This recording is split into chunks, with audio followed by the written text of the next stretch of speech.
హిజాబ్ విషయంలో అలహాబాద్ హైకోర్టు కీలక తీర్పిచ్చింది. School uniform rules పాటించాల్సిందేనని స్పష్టం చేసింది. హిజాబ్ను తప్పనిసరి మతపరమైన ఆచారంగా నిరూపించేందుకు ఆధారాలు లేనేలేవని బెంచ్ వ్యాఖ్యానించింది. మరి స్కూల్లో మతపరమైన వ్యక్తిగత ఆచారాలు ఎంతవరకు అవకాశం ఉంది? ఈ డ్రెస్ కోడ్ అనేది అందరికీ ఒకే విధంగా ఉండాలా, లేక ఒక మతానికి మినహాయింపు ఉండాలా?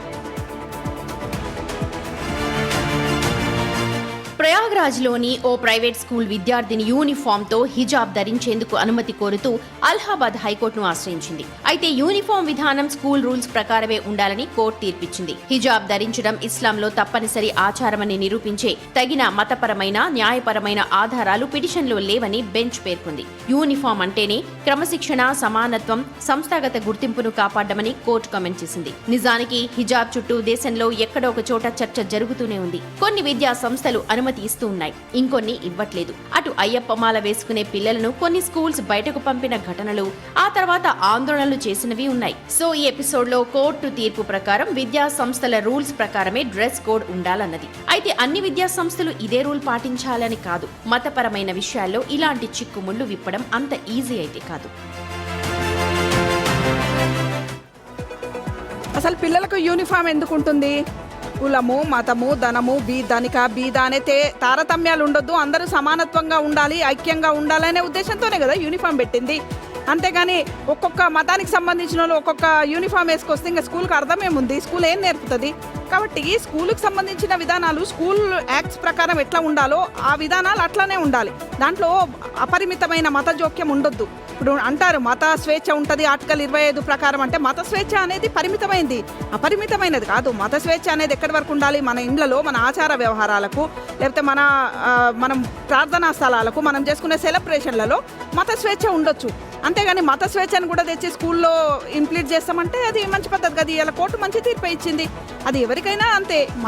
ఇప్పుడు కొన్ని పండుగలు ఉంటాయి, రంజాన్ అప్పుడు కొన్ని ఎక్సెప్షన్స్ ఉంటాయి. తర్వాత మనకు అయ్యప్ప మాలేసుకున్నప్పుడు, భవానీ మాలేసుకున్నప్పుడు ఒక 40 రోజులు, 50 రోజులు, లేకపోతే రంజాన్ మాసంలో ఒక నెల రోజులు, అట్లా ఎక్సెప్షన్స్ అనేవి స్కూల్ యాజమాన్యం నిర్ణయాన్ని బట్టి, పేరెంట్స్కు స్కూల్కి మధ్య ఉన్న అవగాహనను బట్టి ఇస్తారు. అది కూడా కంపల్సరీ ఇవ్వాలనే రూలే లేదు ఎక్కడ కూడా. కాబట్టి మతపరమైన అంశాలని స్కూల్లో ఇంప్లీట్ చేయొద్దు. సమానత్వానికి అది విరుద్ధం అవుతుంది. ఇలా కోర్టు ఇచ్చిన తీర్పుని అందరూ స్వాగతించాల్సిందే. ఎస్, ఏదైనా కావచ్చు. హిజాబ్ ధరించడం అనేది వాళ్ళ సంప్రదాయం కావచ్చు, వాళ్ళ పద్ధతి కావచ్చు. అది వాళ్ళు బయటకు వెళ్తున్నప్పుడు, పెళ్ళిళ్ళకి వెళ్తున్నప్పుడు వాళ్ళ ఇష్ట ప్రకారం వేసుకుంటుంటారు. కానీ స్కూల్లో అసలు యూనిఫామ్ తీసుకొచ్చింది దేనికి? ధనికులు ఉంటారు, పేదవాళ్ళు ఉంటారు, కొనగలిగిన వాళ్ళు ఉంటారు, కొనలేని వాళ్ళు ఉంటారు. ఒక్కొక్కరు కాస్ట్లీ డ్రెస్ వేసుకొచ్చి ఇంకొకరు ఏమీ లేకుండా డ్రెస్ వేసుకొస్తే పిల్లల మధ్య ఆ భేదాలు కనిపిస్తాయి. అది చదువులో ఉండకూడదని యూనిఫామ్ అనే సిస్టమ్ తీసుకొస్తారు. అక్కడ పేద, ధనిక, డబ్బు లేదు, అసలు ఏది లేకుండా పిల్లలందరూ సమానమనే ఒక భావన తీసుకురావడానికి యూనిఫామ్ అనే ఒక సిస్టమ్ తీసుకొచ్చింది సర్కార్.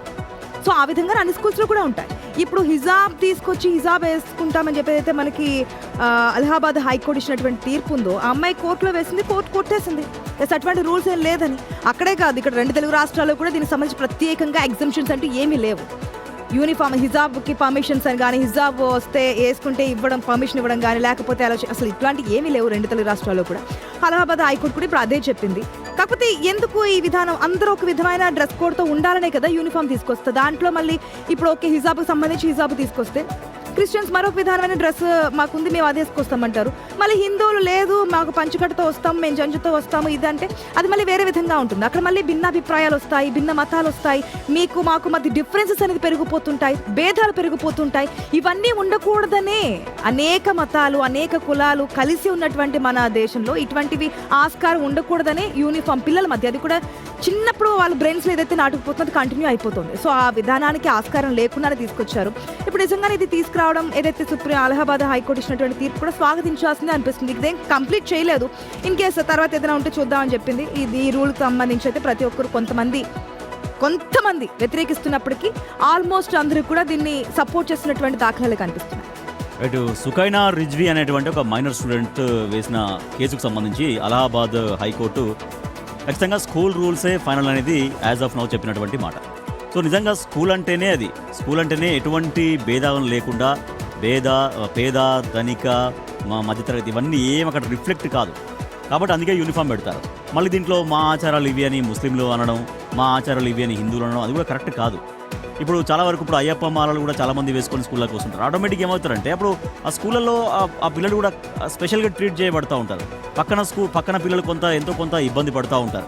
ఇప్పుడు అది అయ్యప్ప మాలకు కావచ్చు, హిజాబుకి కావచ్చు, ఏది కావచ్చు, అసలు స్కూల్ అంటేనే ఒక రూల్ ప్రకారమే వెళ్ళాలి, ఖచ్చితంగా రూల్ ప్రకారమే వెళ్ళాలి.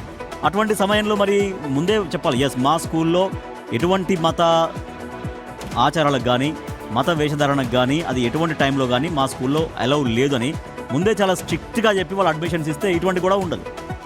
కొంతమందికి అలౌ చేసి కొంతమందికి అలౌ చేయకపోతే, హిందువులకు అలౌ చేసి ముస్లింలకు అలౌ చేయకపోతే, ముస్లింలకు అలౌ చేసి హిందువులకు అలౌ చేయకపోతే చాలా వరకు కనిపిస్తున్నాయి. ఇప్పుడు అయ్యప్ప మాల వేసే టైంలో ఎక్కువగా కనిపిస్తాయి, మా అబ్బాయిని ఎందుకు మీరు స్కూల్లోకి రానివ్వరని.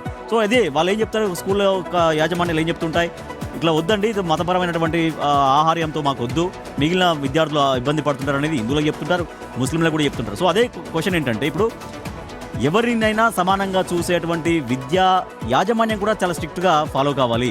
At the same time parents కూడా అదే రకంగా ఆలోచించాలి. పేరెంట్స్ కూడా ఇప్పుడు ఏది పడితే అది వేసుకొని పంపించడం కరెక్ట్ అనేది కాదు, దానికి ఉంటుంది ఒక రూల్ ఉంటుంది, అప్పుడు అట్లనే ఫాలో కావాలి. లేదంటే ఏదో ఒక సందర్భం, పండగ సందర్భం ఉంటుంది, అప్పుడు అలాంటప్పుడు ఎవరు కూడా దాన్ని వ్యతిరేకించరు. ఎవరి పండగ అన్నప్పుడు ఆ పండగ కొన్ని సందర్భాలు బర్త్డేస్ అప్పుడు కూడా స్పెషల్గా వెళ్తూ ఉంటారు. అటువంటి సందర్భాల్లో తప్పించి ఏకంగా ఒక మత ఆచారాన్ని స్కూల్లో ఫాలో అవుతామంటే మాత్రం ఇంతవరకు కరెక్ట్ కాదు. కొద్దిగా క్వశ్చన్ మనకు కనిపిస్తోంది, ఒకే రూల్తో విద్యా సంస్థల్లో సమానత్వం ఉంటుందా? ఒకే రూల్తో విద్యా సంస్థల్లో సమానత్వం ఉంటుందన్నటువంటి క్వశ్చన్ మనకు కనిపిస్తుంది.